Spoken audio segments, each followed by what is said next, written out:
हुजूर ने फरमाया जब मैयत को दफन करके फारिग हो जाओ तो उसकी कब्र पर खड़े रहो। खुद हुजूर भी कब्र पर खड़े रहते दफन करने के बाद और फरमाते इसके साबित कदम रहने की दुआ करो, इसलिए कि अब इससे सवालो जवाब होंगे, अब फरिश्ते इसकी कब्र में आए, अब इससे पूछेंगे, अब इसके साथ वो इम्तिहान होगा, तो इसके लिए दुआ करो, कब्र पे खड़े होके दुआ मांगो।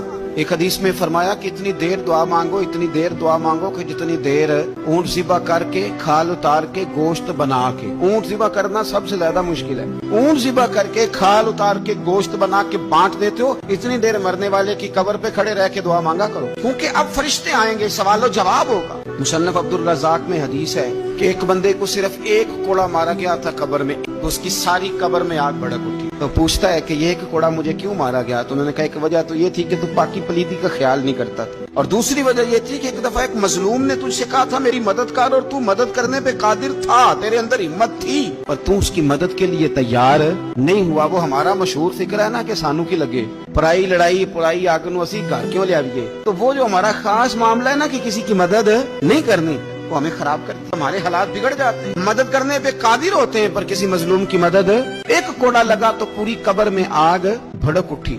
अज़ाबे कब्र से अल्लाह की पनाह मांगी जाए, डरा जाए और आखिरत के लिए कब्र के लिए तैयार। कुरान मजीद ने कहा वैज़ल कुबूर बुसिरत, जब कब्रें कुरेदी जाएंगी ना, अलिमत नफ्सुम मा कद्दमत व अख़रत, फिर हर जान जान लेगी कि उसने आगे क्या भेजा और पीछे क्या छोड़ा।